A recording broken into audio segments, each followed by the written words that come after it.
من مات فعليه صيام صام عنه وليه أو كما قال رسول الله صلی اللہ علیہ وسلم۔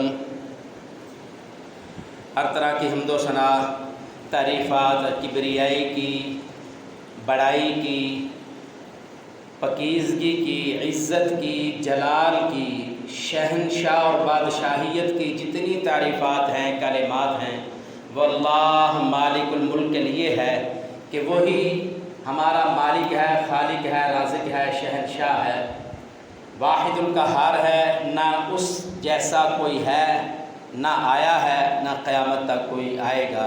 یہ اللہ وحدہ لا شریک کی ذات بابرکت ہر عیب سے مبرہ ہے، ہر قسم کے شرک سے اور شرک کی آمیزش سے پاک ہے۔ درود و سلام سید الانبیاء، امام الانبیاء، سرور کونین، احمد مجتبی، سید الاولین والآخرین، امام الاولین والآخرین، امام الانبیاء، خاتم النبیین، جناب محمد الرسول اللہ صلی اللہ علیہ وآلہ وبارک وسلم پر اللہ رب العزت نے رسول اللہ صلی اللہ علیہ وسلم کو ہم انسانوں کی رشد و ہدایت کے لیے مبعوث فرمایا ہے۔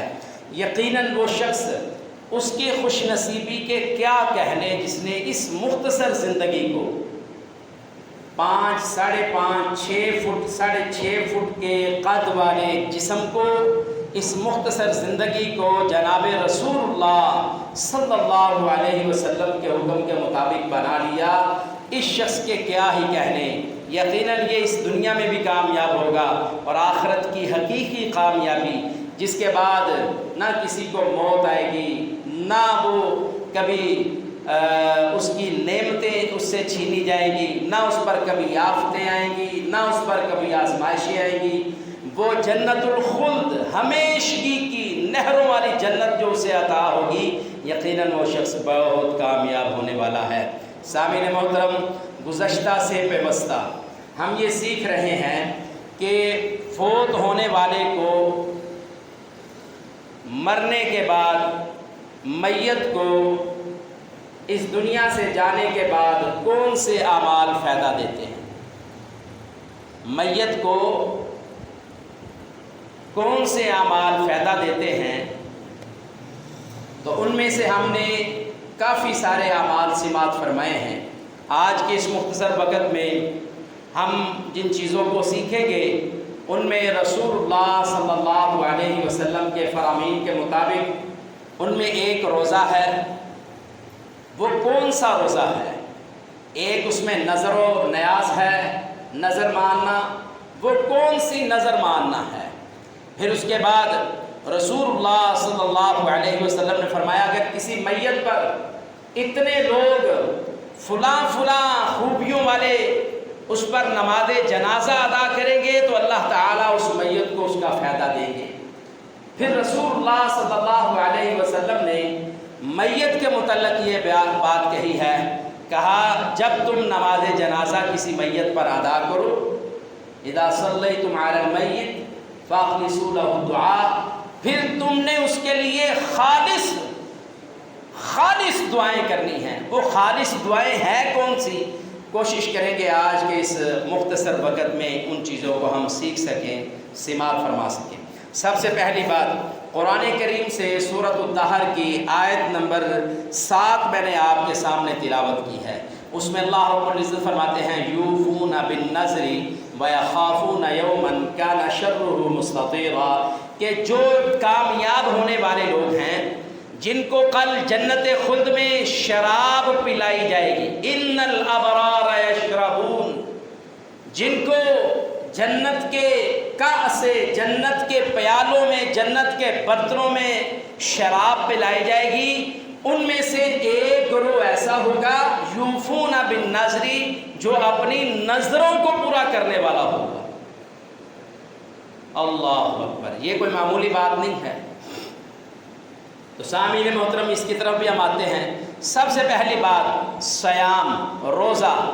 سید اللہ اکبر۔ انبیاء جناب محمد الرسول اللہ صلی اللہ علیہ وسلم کی حدیث صحیح بخاری کی 1952 نمبر ہے، اور اس حدیث کی راویہ ہماری ماں، مسلمانوں کی ماں، رسول اللہ صلی اللہ علیہ وسلم کی لاڈلی بیوی ام المؤمنین سیدہ عائشہ زوج النبی صلی اللہ علیہ وسلم رضی اللہ تعالی عنہا بیان فرماتی ہیں، کہتی ہیں رسول اللہ صلی اللہ علیہ وسلم نے ارشاد فرمایا، کہا من مات وعلیہ صیام، جو شخص فوت ہو جائے، جو شخص فوت ہو جائے اور اس کے ذمے کچھ روزے ہوں، صام عنہ ولیہ، تو اس کے جو وارث ہیں، ولی ہیں، ان کو چاہیے اس کی طرف سے روزے رکھیں۔ ہمارے ہاں جو چیزیں پائی جاتی ہیں وہ کیا ہیں؟ صرف وارثین اور جو ولی ہیں وہ صرف مال اپنے قبضے کرنے تک ولی اور وارث رہتے ہیں، اس کے بعد کوئی ان کو خبر نہیں ہے۔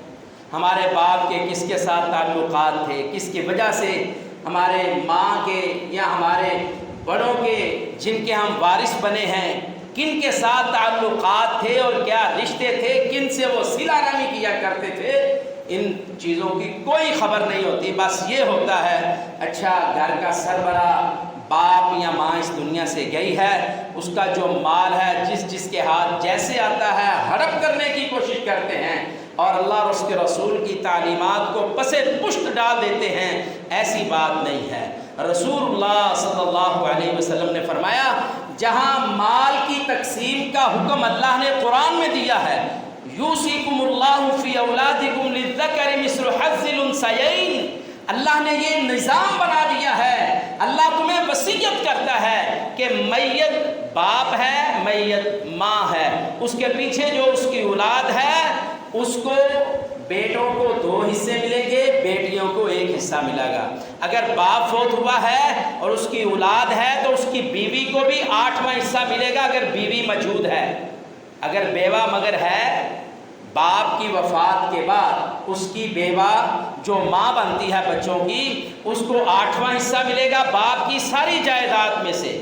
باپ کی وصیت کو تجہیز تکفین اور قرض ادا کرنے کے بعد اور اس کے بعد جو مال بچے گا وہ بیٹوں اور بیٹیوں میں 1/2 کے تناسب سے بیٹی کو 1 حصہ ملے گا اور بیٹوں کو 2 حصے ملیں گے۔ یہ اللہ تعالیٰ نے قرآن کریم میں 4 پارے میں سورہ نساء میں اللہ تعالیٰ نے ان احکامات کو بیان کیا ہے۔ اور یہاں کیا فرمایا؟ کہا من مات علیہ صیام صام عنہ ولیہ، جو فوت ہو جاتا ہے اور اس کے ذمے کچھ روزے ہیں، رمضان کا مہینہ آیا، باپ تھا گھر کا، ماں تھی، وہ روزے رکھ رہا تھا، بیمار ہو گیا، اس کے رمضان کے روزے چھوٹ گئے، دوبارہ وہ صحت یاب نہیں ہو سکا یا صحت یاب ہو گیا اور وہ دوبارہ روزہ رکھنے کی سکت نہیں رکھ سکا یا اس نے رکھنے تھے اسے موقع نہیں ملا اور اس کے ذمے رمضان کے کچھ روزے ہیں، چونکہ یہ اللہ کی طرف سے فرض ہیں اور اسلام کا بنیادی رکن ہے روزہ، رمضان کے روزے رکھنا۔ فرمایا من مات علیہ صیام، جو اس طرح فوت ہو جائے اور اس کے ذمے کوئی قرض ہے، اس کے ذمے کوئی روزے ہیں، صام عنہ ولیہ، تو اس کے جو ولی ہیں، وارث ہیں، ان کو چاہیے اس کی طرف سے روزے رکھیں۔ اللہ اکبر۔ اب یہاں مال تو سارے ہی مانتے ہیں، مال کے وارث تو سارے ہی مانتے ہیں، لیکن کوئی کسی سے نہیں پوچھتا ابا جان کے کوئی روزے تو نہیں رہتے، ابا جان نے کوئی وصیت تو نہیں کی تھی، اماں جان نے کوئی وصیت تو نہیں کی تھی۔ اور یاد رکھیے اسلام کا نظام اتنا صاف شفاف ہے، رسول اللہ صلی اللہ علیہ وسلم نے فرمایا کوئی شخص اپنے مال میں سے، اپنی جائیداد میں سے، اپنی زندگی میں کسی کو کچھ وصیت کرنا چاہتا ہے، گفٹ کرنا چاہتا ہے، تو جن کے حق اور حقوق اللہ تعالیٰ نے قرآن میں بیان کر دیے ہیں، آسمان سے بتلا دیے ہیں، ان کو کوئی چیز وصیت نہیں کر سکتا کہ میرے مال میں سے دوسرا حصہ اس کو دے دو یا تیسرا حصہ اس کو دے دو، ان کے متعلق وہ وصیت نہیں کر سکتا، کیونکہ ان کا حق اللہ نے قرآن میں بیان کر دیا۔ اور یہاں حق اور حقوق کو سارے لیتے ہیں، لیکن باپ کو اور ماں کے ذمے جو روزے ہوتے ہیں ان کو رکھنے کے لیے کوئی تیار ہی نہیں ہوتا۔ انہوں نے اگر کوئی ایسا کسی کام کی نظر مانی ہے اس کو پوری کرنے کی کوئی کوشش ہی نہیں کرتا۔ تو سب سے پہلا سبق آج کا، میت کے ذمے اگر روزے ہیں تو اس کے ولیوں وارثوں کو چاہیے اپنے باپ یا ماں کی طرف سے ان روزوں کی ادائیگی کرے۔ یہ ادائیگی بھی والدین کی وفات کے بعد ان کو اجر اور ثواب کا مستحق بنائے گی، فائدہ دیتی ہے۔ دوسری بات، نظر۔ اللہ اکبر، کسی شخص نے نظر مانی تھی، کسی کا باپ تھا، ماں تھی، اس نے کوئی نظر مانی ہوئی تھی کہ میرا وہ فلاں کام ہو جائے گا تو میں یہ کام کر دوں گا۔ نظر ہے کیا؟ سب سے پہلے میں یہ بات سمجھنی چاہیے۔ نظر یہ ہے کہ آپ خود اپنے ذمے کسی جائز اور درست اور شرعی عبادت کی ذمہ داری لے لیں۔ مثال کے طور پر کوئی شخص کہے کہ میں روزانہ میرا یہ کام ہو جائے، یا وہ ویسے نظر مان لیتا ہے کہ میں نے تو ہر روز جو ہے نا 10 نفل ادا کرنے ہیں۔ بے شک اسلام نے اس نظر کو پسند نہیں کیا، کیونکہ اسلام نے اس سے فرض کا سوال کیا ہے کہ تو فرض کی ادائیگی کر، اور باقی ترغیب دلائی ہے نوافل کی، سنتوں کی۔ اگر تو ایک دن میں 12 رکعت ادا کرے گا تو اللہ تمہیں جنت میں ایک محل عطا کرے، ترغیب دلائی ہے۔ لیکن کوئی شخص اپنے ذمے روزانہ 10 نفل جو ہے وہ نظر مان لیتا ہے، اللہ اکبر، اور پھر بیماری کی وجہ سے یا کسی اور وجہ سے، سفر کی وجہ سے وہ پوری نہیں کرتا اور دنیا سے وہ چلا جاتا ہے، تو اس کے بارے میں یہ حکم ہے کہ پھر اس کی نظر پوری کرنی چاہیے۔ کون کریں گے؟ ظاہری بات ہے جو وارث ہیں، جو ولی ہیں، وہ پوری کریں گے۔ دلیل اس کی کیا ہے؟ سیدنا عبداللہ بن عباس رضی اللہ تعالی عنہ اس حدیث کے راوی ہیں، اور یہ حدیث صحیح بخاری کی 2761 نمبر ہے۔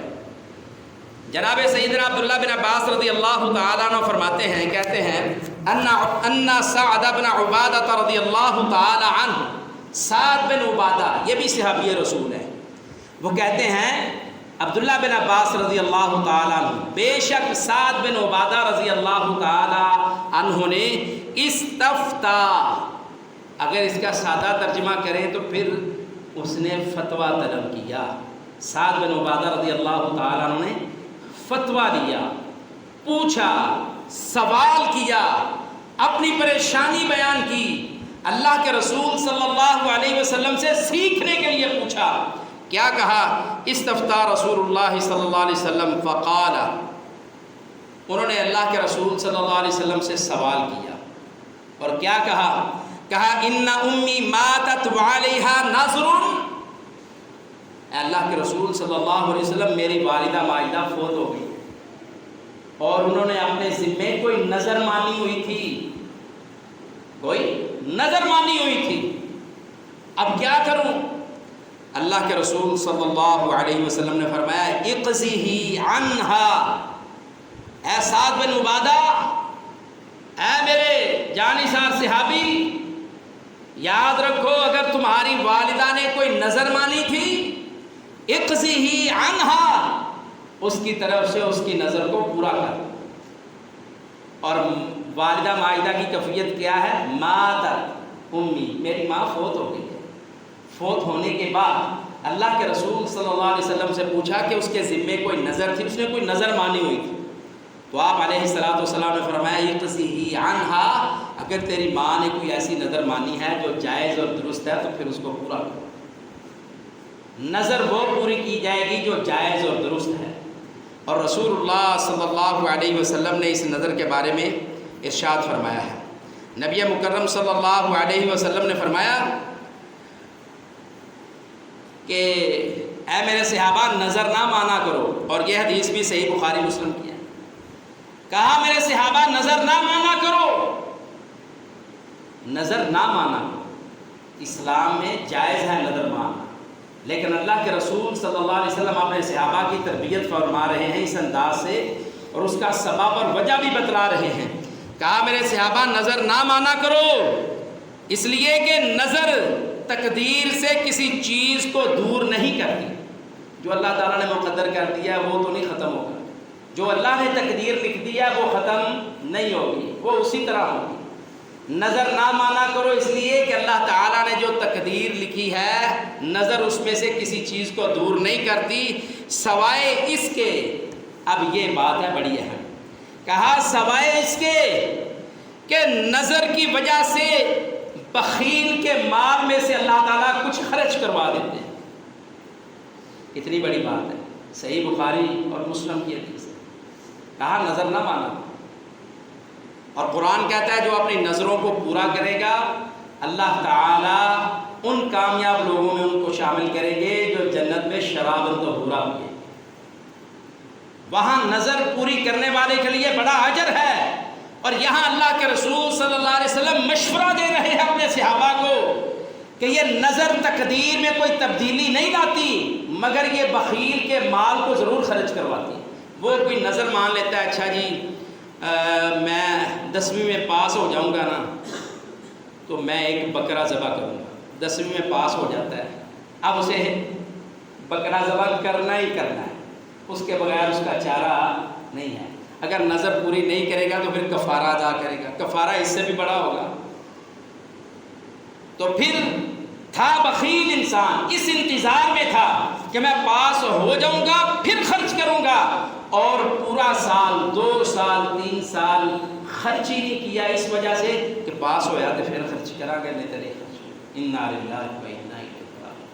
اس لیے اس کیفیت سے رسول اللہ صلی اللہ علیہ وسلم نے منع فرمایا، کہا یہ نظر جو ہے اس کی وجہ سے بخیل کی جیب سے مال ہی نکلتا ہے اور اس سے زیادہ کوئی فائدہ نہیں.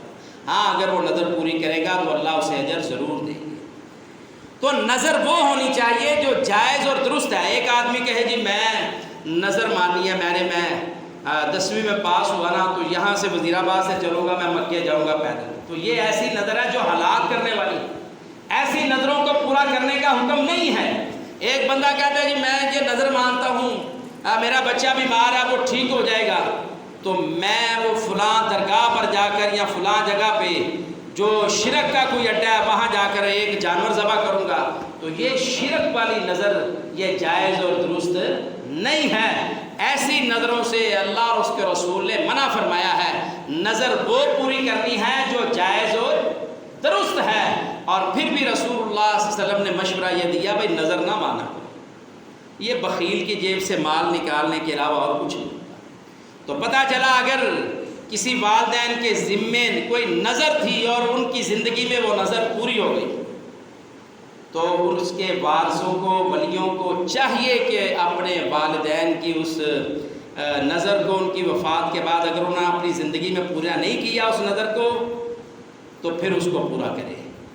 تو یہ عمل بھی انشاءاللہ العزیز والدین کی وفات کے بعد ان کو اجر اور ثواب دے گا. ایسے ہی رسول اللہ صلی اللہ علیہ وسلم نے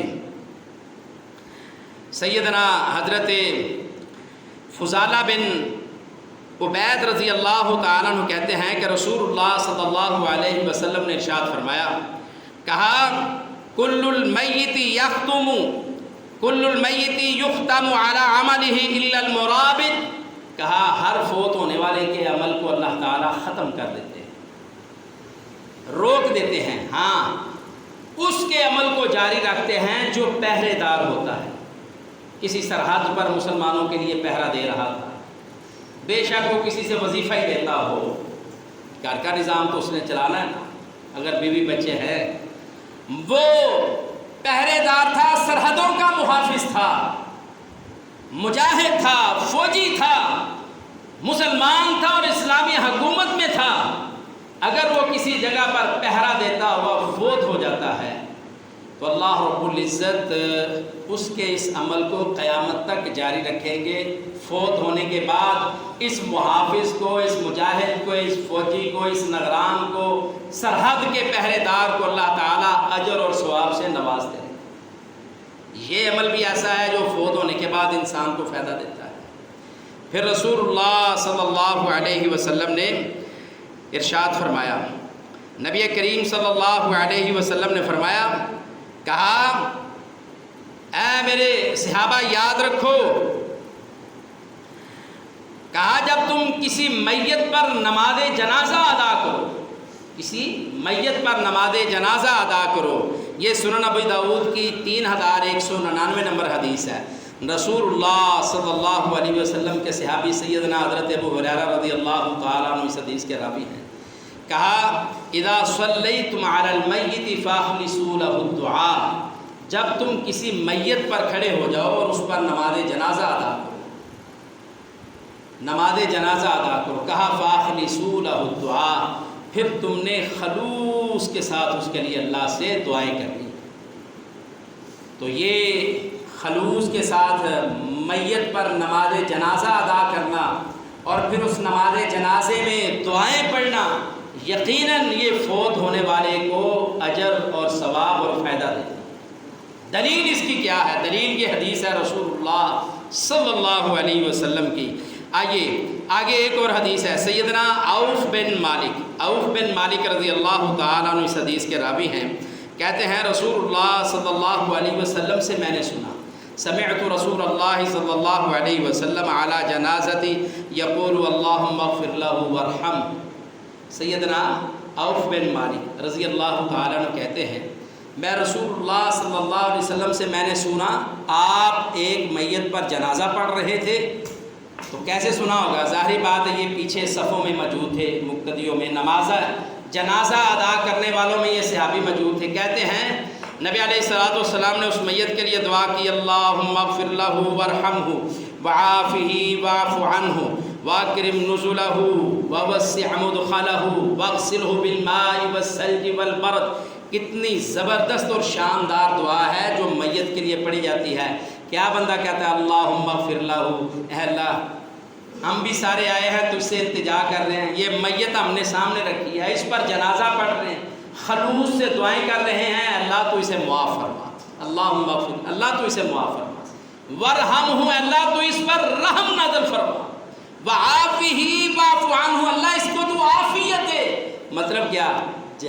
جو قبر کی سختیاں اللہ اس سے بچا لے، وعافہ، قبر کی سختیوں سے اس کو بچا لے، واعف عنہ، ارے اللہ تو بھی درگزر کر دے اس سے، واکرم نزلہ، اے اللہ اس کی جو قبر ہے یا اس کا جو جنت کا ٹھکانہ ہے اللہ اس کو عزت والا بنا دے، اکرام والا بنا دے، واکرم نزلہ ووسع مدخلہ، اے اللہ اس کی جو قبر ہم جس میں اسے اب داخل کریں گے اے اللہ اس کو وسیع کر دے، اس کو ووسع مدخلہ، اے اللہ اس کو تو کیا کر دے؟ وسیع کر دے، واغسلہ بالماء والثلج والبرد، اے اللہ اس میت کے گناہوں کو ٹھنڈے پانی اور اولوں اور برف والے پانی سے اس میت کو دھو دے، اس کے گناہوں کو صاف کر دے، صاف شفاف ٹھنڈے اولوں والے پانی سے، واغسلہ بالماء والثلج والبرد، اللہم نقہ من الخطایا، اے اللہ ہم اخلاص کے ساتھ اس سے دعا کر رہے ہیں، اللہ اس کی